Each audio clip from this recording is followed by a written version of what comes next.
This episode is made possible by Badlands Pets. As you all know, Mojo, my precious baby, is the reason why I found love in the first place. He made me feel love again. So I would do anything to ensure his health and longevity. And actress Katherine Heigl and I have that in common. She's helped save over 16,000 dogs through her foundation. And after doing a ton of research, she feels there's one place we can look to improve any dog's health, and that's their food. So fortunately, she found that just by adding a few special superfoods to her dog's food, she saw huge transformations in their health. So she's made a 20-minute video explaining step-by-step how anyone can do the same thing to see incredible changes in their dog's health. I've definitely re-looked at what I'm feeding Mojo and making sure that, hey, he only has one life to live, and I want to make sure it's the best damn life. So if you want to keep your dog healthy and happy, go to badlandsfood.com/dateable and watch Catherine's video right now.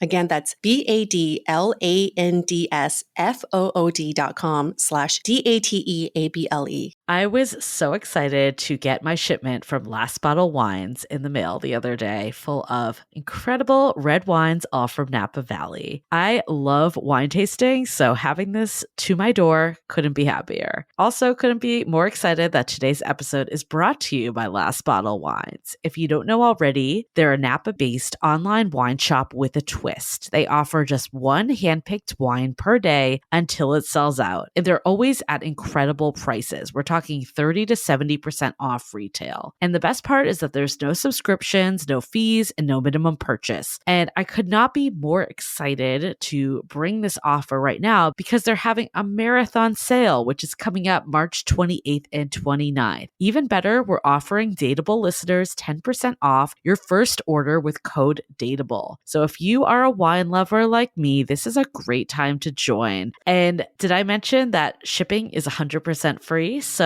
what are you waiting for? Mark your calendar for March 28th and 29th, or get on it earlier if you want. You can sign up at lastbottlewines.com and use code DATEABLE and find out why Last Bottle is the most fun way to discover and buy amazing wine. The Dateable podcast is an insider's look into modern dating that the Huffington Post calls one of the top 10 podcasts about love and sex. On each episode, we'll talk to real daters about everything from sex parties to sex droughts, date fails to diaper fetishes, and first moves to first loves. I'm your host, Yue Xu, former dating coach turned dating sociologist. You'll also hear from my co-host and producer, Julie Krafchick, as we explore this crazy dateable world.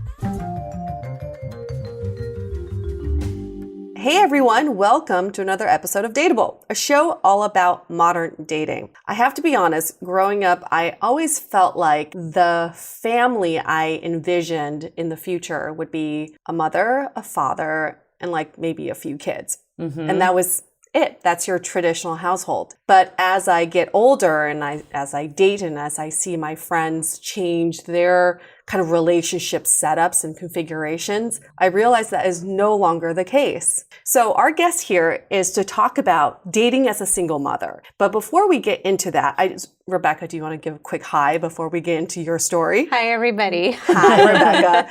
She's here to talk about dating as a single mother and becoming sexually empowered and inspired to find her life partner. But before we get to her story, I want to bring up some statistics that I found online. The source of all truth. Yeah. But the CDC came out with a study that said that 25% of families are headed by single moms. That's a really high percentage. What is the CDC? Center for Disease Control. Okay. Yeah. And traditional nuclear families with two married heterosexual parents are now the minority of the U.S. Wow. The rise of single motherhood is the largest influence of this trend, followed by gay families and multi-generational families. And we see this in some of my friends have younger kids who are in preschool or they're in elementary school, and they'll tell me about kind of the family makeups that they see. And it's just every kind. Everything. So you can't, even when you talk to one of your kids' classmates, you can't say, tell me about your mom or your dad. You can't even ask that question. You have to say, tell me about your family. Yeah. And then they'll tell you, you know, kind of like what kind of situation they're in. So with Rebecca, you are a single mother of how old of a child? So I was a single mom for 7 years. Okay.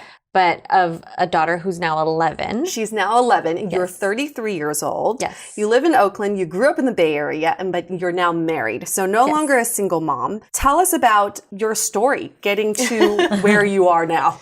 Oh man, that's like a big question. But so basically, the way that I became a single mom, I think that's what people are really curious to hear, right? So in college, I went to UC Berkeley, so I'm from the Bay Area. Go Bears. I know. In college, I did have a partner, a boyfriend, and it was not necessarily like college sweetheart, but I would say that because of being together on and off for so long, we felt like the next step was going to be to move in together, to start a family. We did talk about getting engaged. I ended up having my daughter before any of those things happened. And so the relationship ended up not working. And so I found myself in like a situation where I had to decide, do I continue down the path of this relationship that feels on and off and continue to build that? Or do I do this by myself as a single mom and figure out the dating side later, starting over later? To me, it was like a gut reaction. And it was always this like listening to my intuition that it wasn't going to work. And so I decided to raise my daughter on my own. It ended up being 7 years, which is crazy when I think about it, because now she's like this preteen and I feel like I just had her, and I actually just had a baby 2 months ago.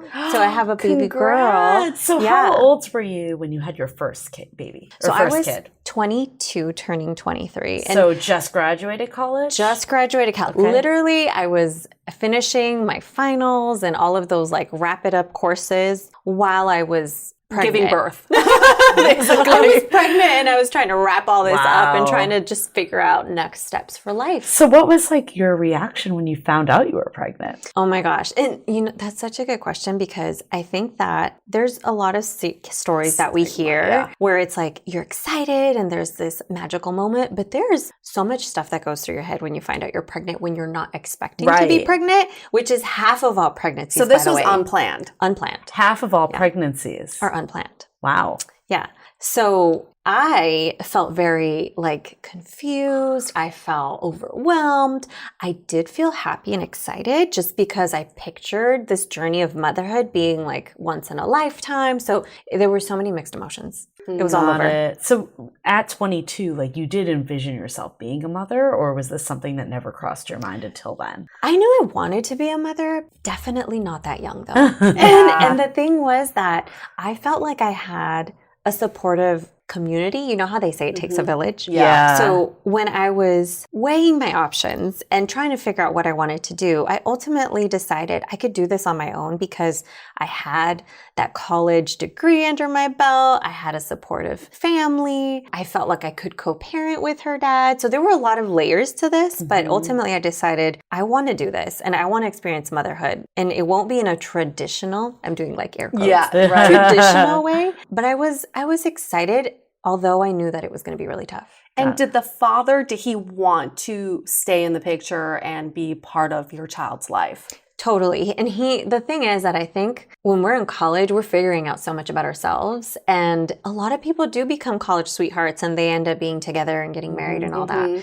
But for us, we were just not meant to be in a relationship. And I felt like it was an interesting time where he did take some time to figure himself out, I would say for about a year. And so that year of completely doing it on my own was when it was like this realization that we have a lot of power as human beings to handle a lot on our plate. And I was figuring out, did I want to go to grad school, raising this baby girl, trying to get a job? There were so many pieces to it. So I had that year of processing, I would say. So walk us through the timeline. You graduate college, then you have Julie and her timeline. She loves timelines. I love to get it like in the She has to map it chronological all out. order. Okay. So was dating somebody on and off for about 4 years. During the 4th year, which is like when most people are graduating college, I got pregnant. And so I was really gung-ho on, I'm finishing this. I'm going to finish, and I'm not taking a gap year. I want to finish college. So I was taking classes while I was pregnant at Cal. And I was the only one who was openly like showing pregnant in any of my classes. So there was just that whole story. Openly, as in some people may have been pregnant, they just didn't want to show it. Right. And so I was going through that process. I ended up having my daughter maybe like 3 months after I graduated. Okay. From that point on, like I was basically single mom during my pregnancy. I separated from her dad during the pregnancy when I decided I was going to do this on my own. And it was interesting because I think that everybody was pretty much on board to support me, but I don't think anybody really realized how much work it was going to be. So for example, God bless my parents. They were amazing. But basically after the year of graduating, that was when I was on my own with Alani, that's her name. Okay. With my daughter. Alani, that's a great name. I know. I mean, I can imagine, because we have some friends who are pregnant or have given birth. No amount of help could ever make you feel less overwhelmed Right. when you're a new parent. So I can't imagine the kind of stress that you were going through at this point. So did you and your father like get back together, or was that when he was out of the picture? We never got back together. Okay. I kind of drew a line in the sand and I said, if I'm going to do this, I'm going to make it so that this is my journey with her and I'm not going to expect anything. Although I really hope that he steps up to the plate and does the co-parenting thing with me and all of that good stuff. So you guys never got married or anything like that? We were married that last year. Oh, okay. And it was like 6 months. Yeah, sorry. You were married. That was a big part of when the when you say you separated, I was like, that's a very mature way of saying you broke up. So you got married like immediately That after fourth year was like a blur of college because it was like college is ending. He asked me to marry him. We found out we were having her. I quickly saw that he was not who he said he was. It was like everything all at once. Got it. And I grew up in I don't want to say super traditional household, but Latino households tend to be pretty religious in general. So the idea of having a baby but not being married was like constantly something I was replaying. Today, I do not follow religion in the same way, but it was something that was like always on my mind. And being that young, we're still figuring it out. So I did feel the pressure of get married, have the baby. Right. And today, now looking at it backwards, I was like, oh, I was so young. I was learning too much pressure. How would you really know what you need? I feel like that's like logical. Right. So you got married. Wait, now I'm like the timeline. You got married and divorced before Alani was even born. I got married when I was pregnant. Okay. 6 months happened. So now take it to like 6 or 7 months of pregnancy. I'm realizing there's a lot of stuff about this man that I did not realize and that I did not like and I did not want a child to be a part of.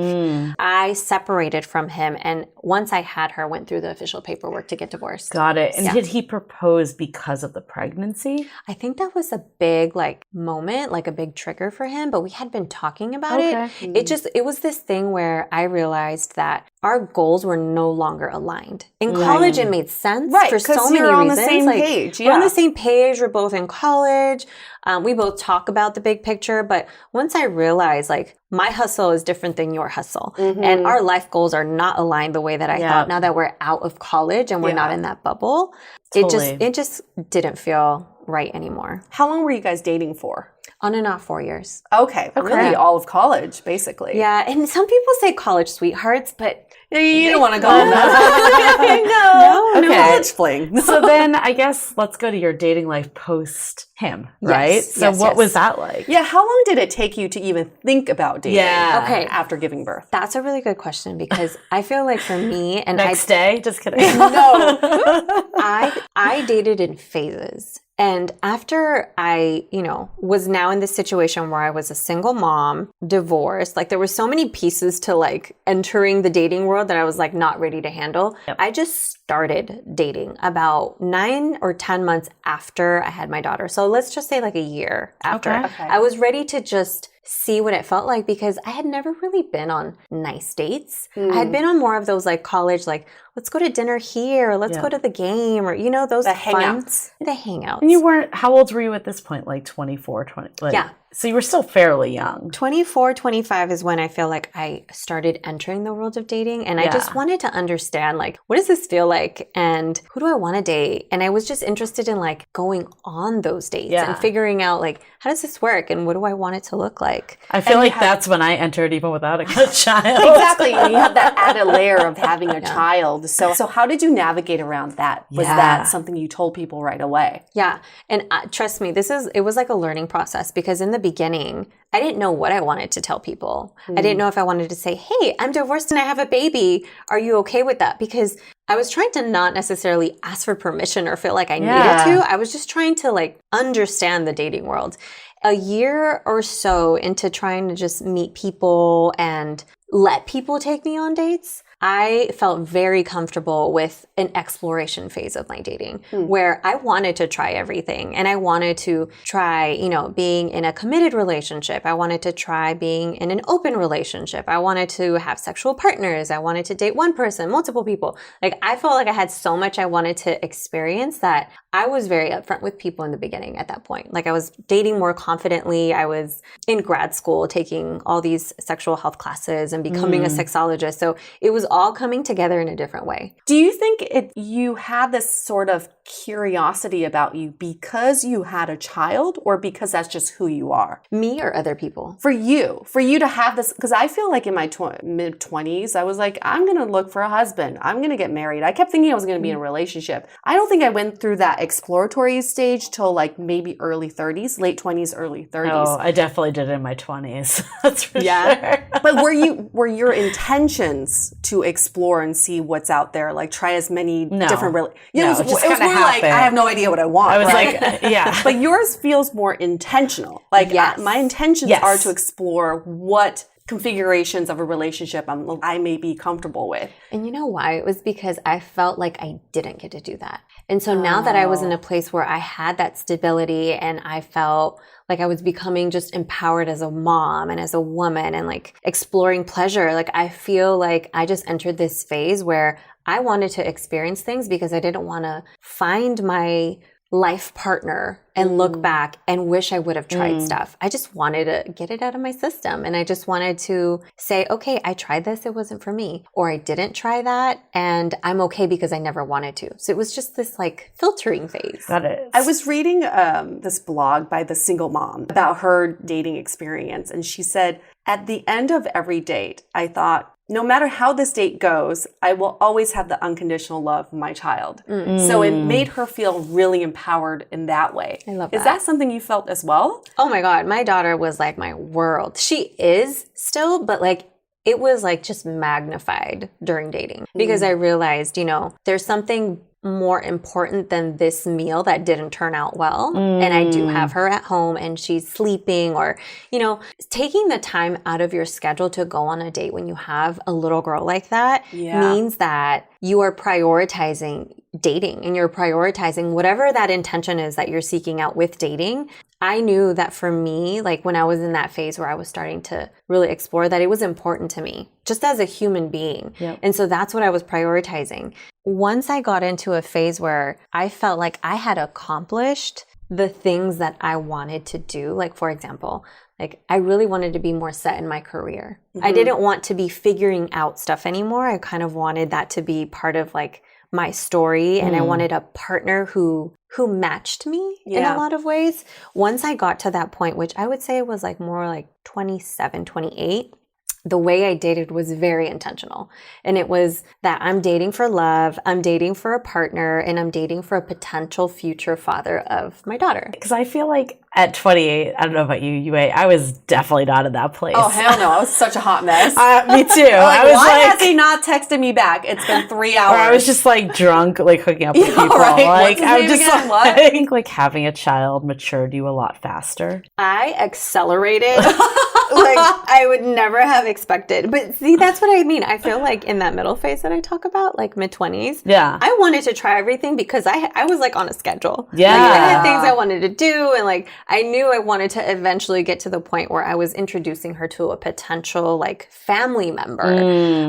You're probably just more family oriented because you had a child to begin with. Yeah, and also all the things that we were stressing about in our mid-20s didn't matter. Didn't matter. Yeah. Having a child puts things in perspective. Right. If he doesn't call you back in 3 days, you're like, Right. I'm busy with a child. Right. Like, who cares? And at you're this probably point? not like, you're probably more intentional, not wasting time like out at bars, just getting drunk and like hooking up with random people. Like I was in my 20s. It's still nice to get out with friends or with a date and like have drinks and enjoy the night. Like that was still something that like when it felt good, like that was part of my schedule and part of my like planning. Got it. But having a child, it does two things, I think, with dating, because I dated a little bit before I had her, but I really saw the difference with my girlfriends in the 20s. I was going to ask late you. 20s, Yep. early 30s. I saw the difference. And when you have a child, I think what happens is, one, you're prioritizing your dating life differently. Yep. And if you want love, you actually put effort into that in a different way. Yeah. So for me, if somebody wanted to spend time with me one-on-one, they had to impress me to a certain level. It couldn't be as casual, I think, as some of my girlfriends. Right. I mean, I definitely went on casual dates, but that's because I was okay with that. But they have infinite time. Right. But you're also not randomly sleeping over at someone's house Right. because you have to go home to your and daughter. I had a sitter, and like I paid for my sitter. And like, there were like all these layers to like, if we go on a date, I have to really want to go on a Right. You date probably with did you. great screening. Yeah. This is why we should talk about the app in a second. But like dating via apps I loved it because I screened a lot. That's true. Yeah. The second thing I was going to say about dating with a child, like one, the schedule is different, but two, when I got to the point where I was dating somebody more seriously and I saw them interact with my daughter, now you have to make that call for yourself if you're a single mom or a single parent of when do you want to introduce someone you're dating to your children or your child. But when I did, I got to see like what this person would be like interacting as a potential like family member and a potential father. So it's almost like getting a glimpse into the future. Yeah. And a lot of my friends, when we would talk and like, talk about how was your date and how's everything going with so-and-so, I was always taken back by the descriptions of how badly a date would go and they would go on another date. Yeah. And to me, like, I didn't have time to waste. Yeah. And I was No, like, nobody got time for that. no. I love that too, because it's like there's hypothetical, like how would they parent, but you're like, nope, I got to see it firsthand. Yeah. And also you were like, probably, I'm assuming, probably some of your friends had more superficial criteria, but because you were still so focused around your child, you were thinking like that big picture more. Yeah. This is actually a great dating tactic. Just have a kid. Have a kid. Pretend you have a child. Pretend you have a child. Or have a friend who's a single mom Yeah. to screen your dates for you. That's true. Because they don't have enough to do on their own. Right, exactly. Gotta We gotta pay them. So I guess, okay, that brings us to you met your husband on the League, the Yes. dating app. So were you primarily using apps throughout this process? Yes. I would say I was only dating apps unless if I met somebody by chance that caught my interest. I would still want to do kind of like this screening time where I would get to know them a little bit with like texting and calls and all that stuff. I loved apps. I still love apps, and I try to get all my girlfriends to try apps when they're still hesitant because you get to share enough about yourself on there where someone can get a good sense of you. Yeah. And I wasn't hiding anything. I was putting that I was divorced and that I had a daughter, that I was in the sexual wellness space, like all the things that could be deal breakers for some people Yeah, are put very it out interesting. I was putting it out there, and yes, there were some creeps that would reach out, but for the most part, I felt like I was getting pretty good matches. I mean, I think that's like something we take for granted with apps. Like a lot of people, myself included, sometimes will kind of complain about them. But I think back when there weren't apps and you were just meeting people randomly, like you had an attraction, but you knew nothing about them. Yeah. So like your point of view is like, I don't have time to waste. If they're not okay with like me having a child, like we didn't waste that first date. Exactly. No. And you know what? Even with that, like say I would match with somebody that I actually wanted to get to know in person, I still wouldn't do like a dinner date as a first date. I would do a happy hour or a coffee and that's it, because I didn't want to waste my time and feel like I had to sit through 3 hours of conversation with somebody that I didn't want to be with. So it was like an after screening, I guess. Totally. Yeah, but okay, so you really like the apps, but I would just say that apps are great if you know how to use them. Oh yeah. Yeah. So you're using it in the right way by putting out all the things that make you unique, and that may also turn some people away, and that's perfectly fine. It's not a numbers game. No. You're just trying to get someone who can meet you where you are. Right. So what was the reaction? I mean, I guess you kind of had that pre-screen already by putting it out there, right? It's like a formula, like you're screening. It is kind of a Well, formula. it is, but like, I mean, I know like other people we've talked to, like I think like some single mothers I've spoken to have said like dating's really hard. Yeah. And I feel like when I spoke to you, what was interesting is I felt like you had a very positive take on it as a single mom. And I don't know if everyone feels that same way. Yeah. So I'd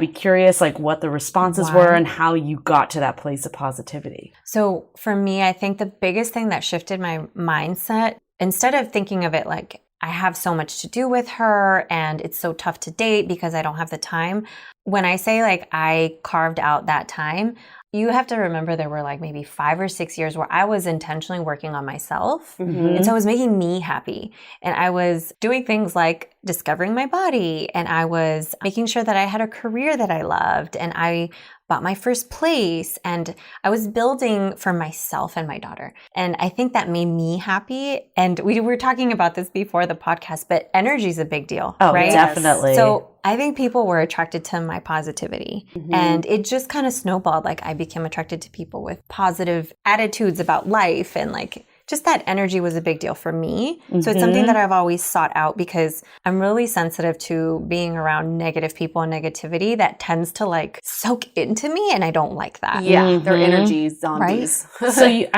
I'm assuming most of the men that you talk to are okay with you having a child. Is that the reaction, or there were some that didn't feel that way? Hey, just taking a quick break here so we can talk about sex products. Did that get your attention? I'm sure you've already heard us rave about Lola, a female-founded company offering a line of organic cotton, BPA-free tampons, pads, and liners, as well as sex products too. Unlike other products on the market, Lola's products are formulated to deliver the sensation and reliability you deserve without unnecessary irritating additives. My favorite Lola products are the condoms. Seriously, the best I've ever used, and I'm not shy to admit it. These condoms are made out of natural rubber latex and individually tested for contraception and STI protection. And a great complement to the condoms is the Lola Personal Lubricant, featuring a mess-free one-click pump system with a water-based formula made with aloe vera and is completely hypoallergenic. With Lola, you get everything delivered to your door, hassle-free. For Dateable listeners only, you get 40% off your first month subscription. Just visit mylola.com and enter the code DATEABLE when you subscribe. Again, you get 40% off your first month subscription. Just visit mylola.com and enter the code DATEABLE. Now back to the show.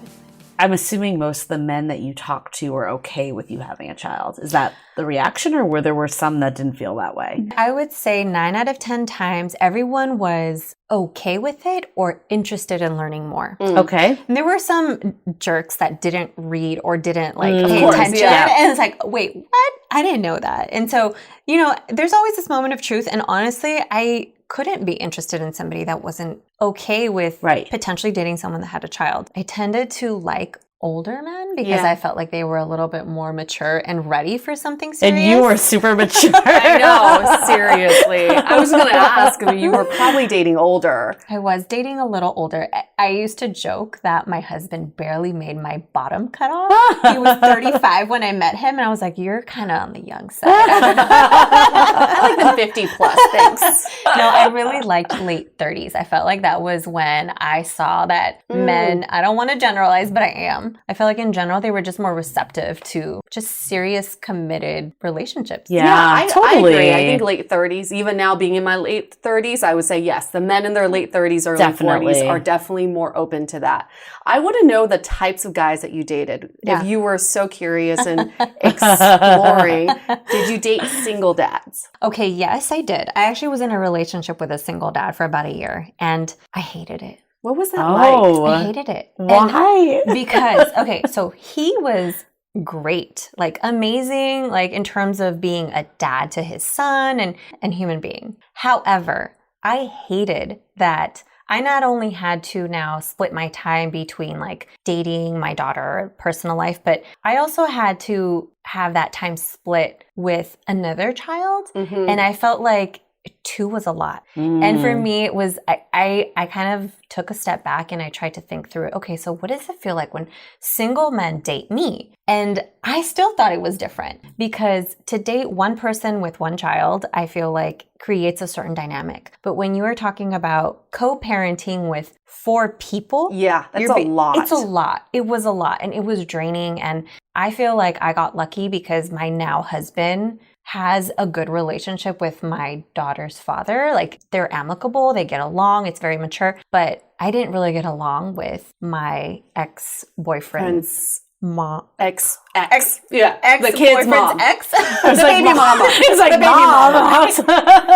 mom. It was tough. And I just wanted more attention. And I was okay with saying that. And we would talk a lot about it. Like, I feel like I need more attention in this. And it's tough to be, there's so much attention division right now. So I was reading also on this woman's blog, which is amazing. I forget her name, but she was also saying her friends wanted to set her up when she became a single mother, and they kept setting her up with single dads. And she said that was the worst combination ever, because you're in a time where you want to focus on the relationship, but when you are splitting the time, like you were talking about, you end up focusing on the kids, your kid and their kid, instead of your relationship together. So I find that really interesting. What about, did you date guys who've never been in relationships or who are very inexperienced with dating? No. Okay, none of that. What about guys who didn't want children of their own? Oh, that was so tough. Okay. I dated, how I mentioned that I dated men who were curious to learn more. So basically, let's just call them on the fence guys. So on the fence guys were interested in seeing what the dynamic could be like.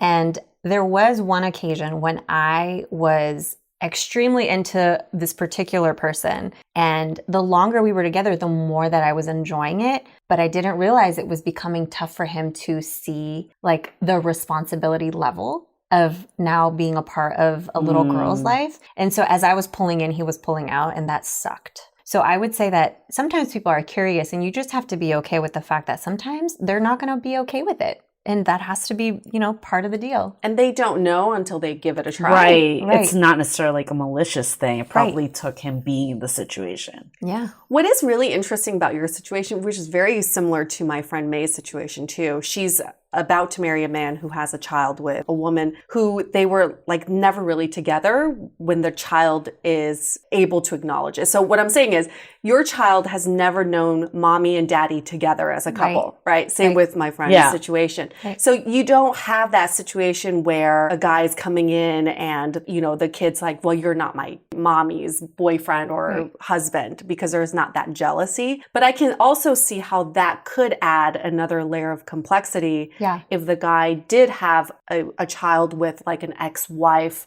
and the kid did see the two of them together as a couple. Right, totally. So you're saying if there were basically children that grew up in a home and then that couple split up. Yes. Yeah. And I think that is more challenging. And I do have other friends who are still single moms or are newly single moms where that was the situation. And I think it's tough, but it's not, I don't want to say that it's harder. I think that it's just different, and you have to take care of like the child's emotions and like all of those things even more to a different degree, I would say. One of the reasons why I feel like I accelerated this, how you say, like accelerated the maturity in dating or like what I wanted was because I didn't want to have my daughter grow up and see us arguing or see that there was infidelity or see that there was like different issues going on. I just wanted her to know that I was solid. And even if it was one person, like I was okay with that, but it had to make me, like I had to switch to being more mature. That is so interesting because like I know myself and like a lot of my friends have had these situations in our 20s where it was like the back and forth. The person wasn't treating you right, but you still kind of stood in there. Where I think from like what you just said is like if you took like a step out of that and you're like, is this like the role model that I want to like portray? That makes you think about it a lot differently than if you're just like in it and you're like, whatever, like we'll see what happens, like all of that. It really does put everything in perspective and all your priorities in perspective. Yeah.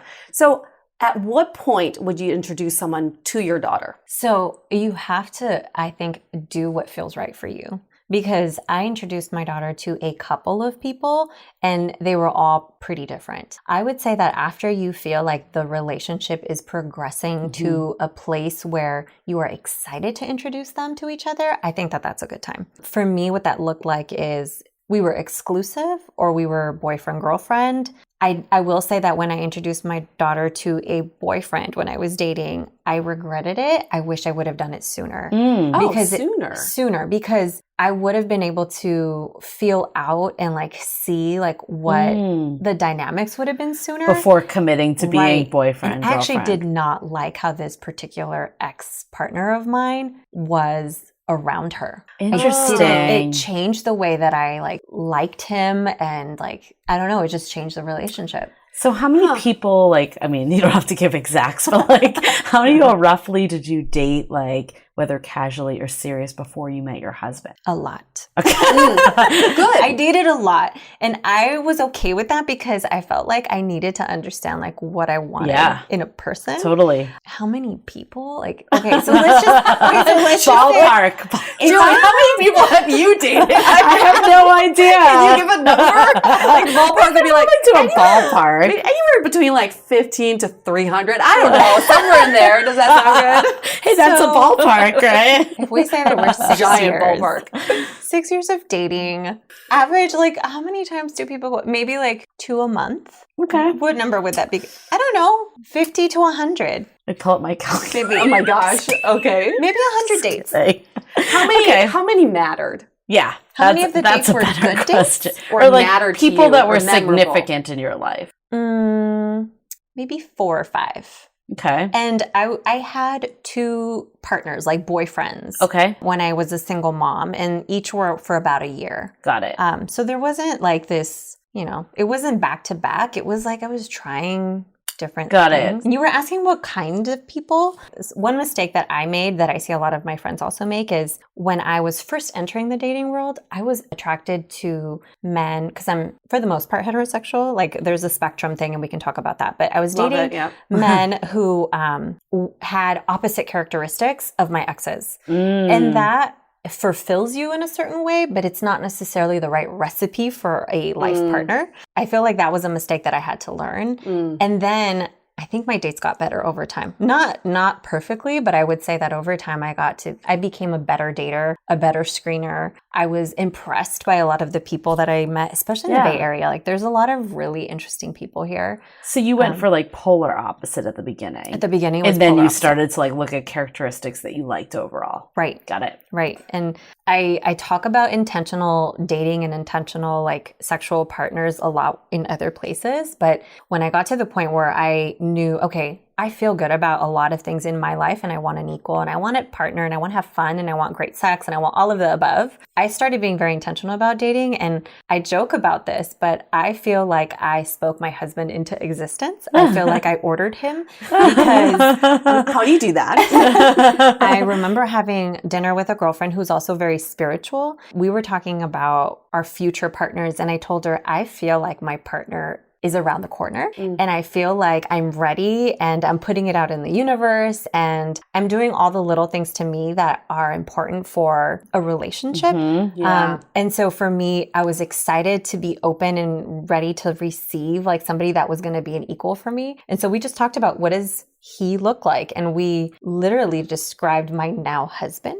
I met him about 2 weeks after that dinner. And so it was this moment of, I remember she spoke at our wedding. Like there was this whole thing. So I believe that being very intentional and trying to manifest like something when you're ready for it has a lot of power. And I feel like even dating can do that, and you can do that with your partners. Absolutely. I think that applies to everything in life. Totally. When you ask the universe, when you're ready to receive, then that's when the universe does deliver. But when people just sit back and wait for the universe to deliver to them, that will never happen. It has to be this active, you're giving and receiving at the same time. But this is all great. I want to talk about the sex, okay? Because that's what I'm really interested in, your sexual journey throughout this. First of all, logistically, how does that even work? I mean, like, where do you do sleepovers and what do you do with your daughter, the babysitters and all that? Yeah. So, you know how we talked about like the way that I was dating sounded more mature. So the people that I dated had to have, obviously, for starters, their own place. Okay. So I was never a fan of mixing someone that I was dating in my personal like condo or apartment. I felt like that was my sacred space with my daughter. And so for someone to come and visit us there was a huge deal for me, even if she wasn't there. So I logistically enjoyed dates out in, the different parts of the Bay Area. And if it led to wanting to have sex, it was usually back at their place. Okay. There were a couple of times where it had progressed and I felt comfortable inviting the person over, but it took me a long time to be okay to have sex in my own apartment with somebody that I was dating. That took a long time. With her there, basically. Or No. even without her there. So I would get a sitter. Okay. I didn't like mixing where I would have somebody over and she would be there. Even though like when I was dating and she was tiny, I had that flexibility. And for single moms out there who feel like they can't have a sitter and they have to balance having a sex life with their child in the apartment or home or whatever, that's okay. Like whatever works for you, as long as it feels like authentic and good to you. So for me, I would get a sitter. She would spend the night with usually my parents, usually because they're local, which I'm really happy to have them. We would just, honestly, I wasn't planning like tonight we'll have sex or tonight we won't have sex. But if I was feeling it and we wanted to go back to my place, that was an option if we had built a relationship, basically. And would you spend the night with them still, or would you like leave and go home if you didn't have a sitter? Most of the time I would leave and go home, but it became easier for me to leave my daughter with a sitter or with my parents for the night anyway. Yeah. So I just got into a groove of what worked. Got it. And it was easier to spend the night at somebody's place and just pick her up in the morning. Yeah. Go home, get refreshed, pick her up. And she's probably just like, oh, I'm staying at like grandma and grandpa's. Oh my gosh, right? she loves them. And Yeah. one day when she listens course. to this, she's going to be like, Mom, I know what you were doing. That's why I would spend so much time over there. So tell us about when you met your husband. Like, what was different about him? Like, what was his reaction to like kind of entering your family and like all of that? My husband, when we met, right off the bat, he was joking. And he was, he started off our date with a joke. I didn't even realize that I didn't know if he was talking to me or not, because he came up to me and told me there's a couple next to us on a second date, so we definitely have to get farther than them. I was like, do you know that I'm the person you're supposed to even go on the date with right now? So he started it off just kind of playfully. He was really respectful. He's from the Midwest. Not like a lot of the Bay Area men that I've met, meaning like maybe not as aggressive or like standoffish or playing hard to get. Like he was a nice guy. Yep. And I would say after our third date, I knew that there was something about him that was just clicking so well that I was always really excited to see him. So the first indicator I would say that he was like my person was I couldn't wait for that next date, and he wouldn't let us leave the date without confirming or like asking me if I was interested in seeing him again, which that was a big deal. I don't know why people don't do that. I know. I love that. They make Love it so great. Yeah, the guessing game is the worst. When you're like trying to guess what they think. He was clear. Yeah. Yeah. I like it when they're clear and authentic in Yeah. telling you what they're not Totally. like trying to play games here. So was he looking to start a family? Okay, so when I asked him about this on date number 1, like, so what do you think you want in your life? Are you open to potentially being a stepdad? Like, what does that look like for you? He said he's always loved having children in his life because he's an uncle. Okay. And so for him, he knew that he loved being around kids, but he didn't know exactly what that meant. And I Right. was okay with that. Yeah. So he didn't know if he wanted his own kids or not, but he was open to the idea of potentially dating someone with a child. Got it. So Which is all you can really expect on date 1. Yeah. As long as you're Yeah. open, yes. And you don't want the conversation to be so deep on the first date. Right. So even though like there's some logistics that I like to get out of the way, it's not like a sit down, okay, let's go through my list. Right. I let it naturally come right, up. And right. honestly, like they will ask you. Right. If they know you have a child or like they knew my career was in sexual wellness, like he would ask, but it was like in a nice light way. Right. It wasn't this heavy question. Well, it's like any date. It's like there's things that you want to know, like Yeah. child or no child, right? But you can't there's like a balance, right? Of like still making it like a fun and engaging time and not like a checklist. So Yeah. And you guys got married when? How long ago? So for us, things happened pretty quickly. Chemistry was amazing. We just felt like we made each other better in so many ways. It was pretty obvious that we were going to move forward in whatever that next step was. We became engaged like 6 or 7 months after we met. Oh, wow. Yeah. That is fast. And then life hit us. Both of our moms actually were diagnosed with cancer within like a year of each other. Oh, no. So we postponed getting married for maybe about 2 years. We ended up buying a house together and getting married 2 years ago. So it's been a total of 4. For the timeline, I messed up the timeline. But No, it's Julie, did you write that down? I got it. The mental note. so it happened pretty quickly. So now that your daughter is 11, I feel like that is a pretty good age to explain certain concepts that they kind of get.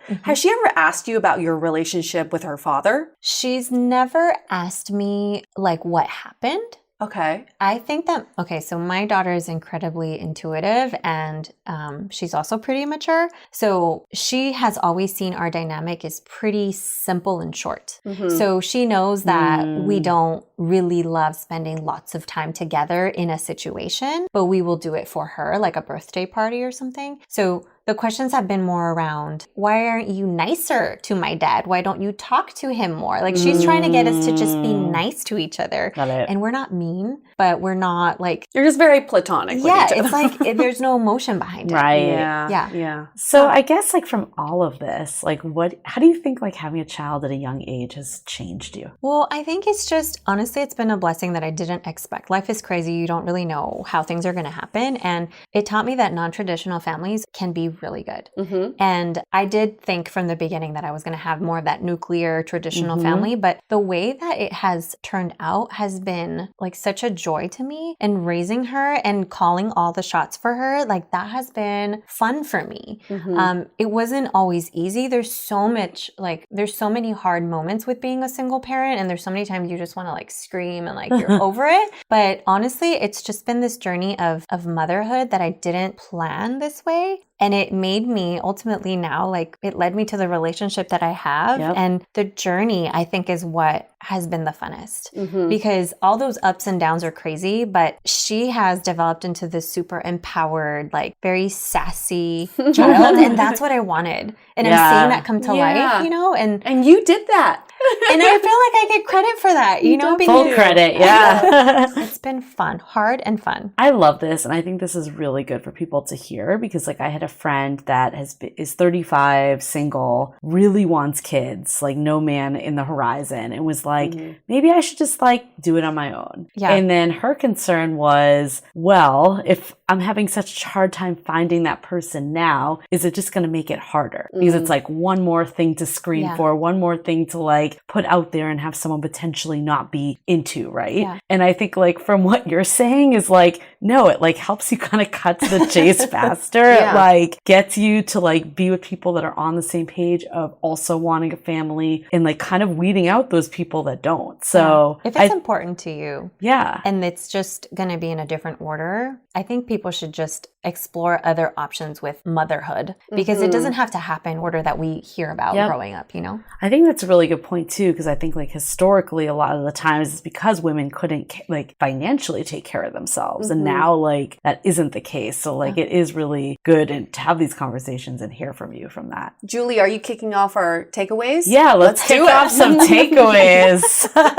I'll turn it to you, Yue. I think the main takeaway, and you keep saying this and I love it, is that the reason why you're so positive about this entire experience is because you were excited about this journey. Yeah. You're creating something from scratch, whether that's your child or building a life with your child, and having that your own baby, like whether you want to call it a real baby or not, it's like a great personal development time and an opportunity to do that. So I'm just going to plug our coaching services because one thing I really love about what we do with coaching is we bring everybody on an exciting journey. It's never like these are tasks you need to do. These are things you should check off. It's more like, hey, you never know what life throws at you. And when it does, let's tackle that and let's just go on this exciting journey, and you never know what could unfold. Totally. And you just have to be open to that entire experience. Yeah, I think that's like a good kind of segue to what mine is. It's all about mindset. Like we say this on everything, but I think this is like a prime example because like you could think of it as a hindrance. You could think of it as like, how do I fit in a date when I have like 20 other things to do? And it's like, again, like that mindset of like, this is actually something I really want. I'm going to prioritize it. I'm going to make this a positive experience. Like I'm going to like look at it as a way to find someone that's on my page, not necessarily weeding people out that aren't, right? So it's like all about that mindset. And I think the other takeaway I have is I love this concept of like, and it doesn't just have to be with a child, but like, would my actions make for me to be a good role model? Like, would I be proud of what I'm doing? Like, I think a lot of times, a lot of people, myself included, have taken some shit, right? And it's like, have done things or like stayed in relationships way past due date for whatever reason. And when you're not being treated right, and it's like, if someone was actually observing this that looked up to me, would I be a good role model of what a relationship should should Yeah. look like? Or would I be like, why are you doing this? And that doesn't mean that you can't do anything and make any mistakes. I think Right. it's just a great way to course correct. I'm Yes. sure we've all been love there that. where we wake up someday or sometime, don't know Totally. where, and you're thinking, probably not my proudest moment. At least you recognize it and can course correct and say, this is not the person I'm trying to be. Absolutely. And I think, yeah, like you kind of have to just go through it yourself to realize that it's a mistake. Like, I think that's just part of like life in your journey, right? But I think where it becomes problematic is when the same thing keeps happening over and over and over again, or you're questioning why you're making the same decisions with different people and all of that. So Rebecca, what kind of advice would you give to people who are dating a single mom? So if you're dating somebody with a child and they're a single parent, I would encourage you to really get to know that person first. Even though you know that there's a layer of parenthood and like understanding what that feels like, first see what it's like with just that person. Because at the end of the day, like that's going to be probably, it is the most important relationship. And you want to make sure that you are fully in with that person. If that makes sense. Totally. You want to make sure that you're also very intentional if you do get to that point of meeting the child. And if it doesn't feel right, you should say that. And if it feels great, continue. Like you just have to be authentic to like what you want, because I hear a lot of people are worried about meeting a child because they don't want to hurt their feelings, or they don't want to feel like they're hurting the child if it doesn't work. But I think what is worse than that is pretending like something is working or dragging something out for too long. Right. Totally. Any other takeaways that you have? I know you've lived and breathed this your entire life, but anything from this conversation? Going back to a second about the sex, I think it's really important for single moms or single parents to know that they deserve to also have great sex. And just because you're not in a traditional relationship, or just because you're not a single dater with no children, doesn't mean that you can't have that part of yourself fulfilled. So make it work for you. Like everyone's going to have a different setup. It takes a village to raise a child. So make it work for you to enjoy the sexual part of your life when you're dating, if that's important to you. That's a really good point. Like, why should you be deprived from things that are like human nature? And you're also in the sexual wellness space. Tell us more about that. I mean, my background is a sexologist, so I do a lot of like sex research, and I've worked with a lot of startups that have created products for women, usually for women, in the women's health and sexuality space. So like arousal devices, toys, fertility devices. My business is the Bloomie. And for those of you that don't know, it's a marketplace. It's a digital marketplace for clean, intimate care products. So we have everything from hygiene to period products to sexual wellness. And there's also a blog, so you can learn a lot from me personally, but also from some of our other experts. Awesome. So marketplace as in there are different vendors that sell these products. Right. Like in So- Etsy for sex. Yes. It's I a full love it. spectrum. Love it. Love And it's all it. clean. And the reason I want to just break that down is because right now the industry has a lot of toxic ingredients in these products. They're not really regulated. They're poorly regulated, I should say. So we do a good job of like raising that standard and making sure that everything that we carry won't negatively impact your sex life or your personal hygiene. That is Awesome. shocking to hear I because the sex know. industry has been around for so long, but the regulations are so loose. Yeah. So bad. And we're putting the shit in our bodies. Yeah. Hello. Totally. On Yeah. and in. Do we have time for a quick question of the day? Question of the day. This one comes from David. He says, I have a 5-year-old son and I'm finding that 40 plus childless women are gravitating towards me so that they can have a child of their own. I like that they're excited about me having a kid, but I'm wondering if they're more interested in becoming a mother than being with me. Any thoughts? Well, I think that if that is the like age range that he's gravitating to, like if he's attracted to women who are mature and ready for that, then that makes sense.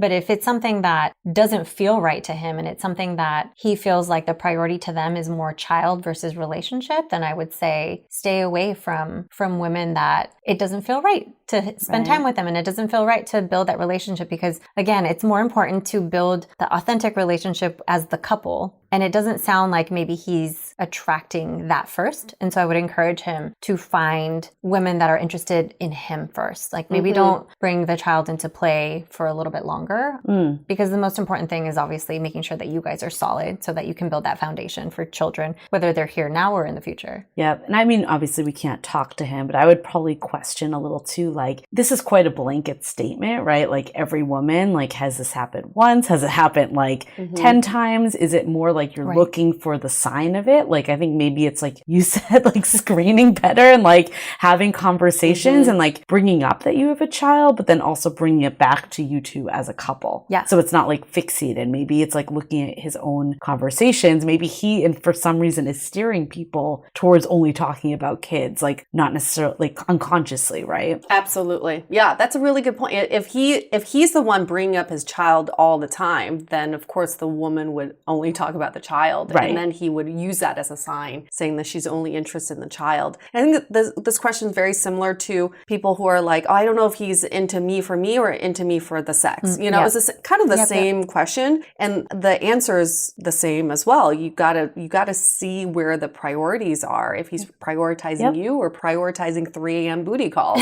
So it's kind of the same thing. Like, it's your call to see how you feel with this person. End of the day, whether their intentions are to be with you or to have a child, if they don't make you feel good, you shouldn't be with them. Right. So it's your call, sir. Of David, Mr. David. Okay, we're going to wrap this up. Thank you so much, Rebecca. If people want to get a hold of you, how can they do that?